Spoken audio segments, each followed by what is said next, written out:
Salut à tous, j'espère que vous allez bien. Vu qu'il fait tellement beau dehors, j'ai décidé de faire ma vidéo dehors. Ce que nous allons parler aujourd'hui, c'est des critères qu'on recherche chez notre partenaire. Quand on pose la question, que ce soit à des femmes ou à des hommes, ce qui en ressort souvent, c'est je veux quelqu'un de fidèle, je veux quelqu'un de généreux, je veux quelqu'un qui a de l'ambition. Et la liste continue. Mais parfois, nous oublions nos critères et on les met de côté.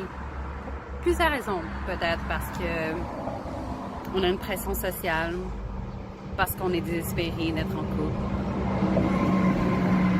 ou parce que la personne qui se trouve devant nous, on le trouve vraiment de notre goût. Donc, nos critères partent dans l'eau, dans les égouts. Et quand ça marche pas, on se pose la question pourquoi? La raison est très simple. C'est parce que on n'a pas pris en considération nos critères. Nous avons tous un type et un certain pattern. Nous sommes tous attirés souvent par le même type de personne. C'est d'identifier ce pattern et ce type. Une fois que c'est fait, la deuxième chose à faire, c'est d'écrire qu'est-ce que vous recherchez comme critère. Et une fois que vous l'avez, tenez-y comme mordicus.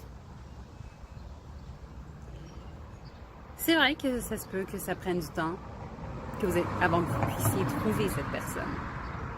C'est sûr.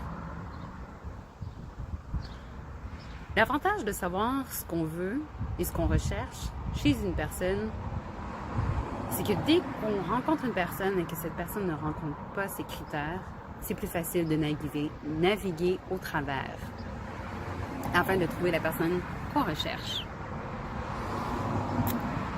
Parfois aussi, c'est intéressant de sortir de sa zone de confort. Qu'est-ce que je veux dire par là? Comme je vous expliquais tout à l'heure, on a souvent un type. Donc, c'est d'aller vers une personne qui va peut-être au contraire de ce qu'on recherche, de notre type. Au contraire du type qu'on a d'habitude. Mon Dieu. C'est de faire ça. Mais il faut faire attention aussi parce qu'il y a toujours deux extrêmes. On peut trouver quelqu'un qui nous attire énormément, mais que mentalement, on n'est pas attiré du tout. À l'inverse, on peut rencontrer quelqu'un qui nous attire mentalement, mais qui ne nous attire pas physiquement. C'est peut-être de trouver un juste milieu. C'est sûr qu'on ne peut pas trouver la personne parfaite, ça n'existe pas. Donc peut-être, comme je dis, c'est important d'être avec quelqu'un qui nous attire un minimum. Je viens de dire minimum. Parce que si on n'est pas attiré physiquement par la personne, ça ne fonctionnera pas non plus. Donc, s'il y a une chose que je veux mettre l'accent sur, c'est ceci.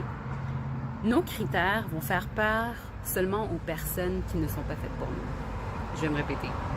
Nos critères vont faire peur aux personnes qui ne sont pas faites pour nous. C'était tout pour moi.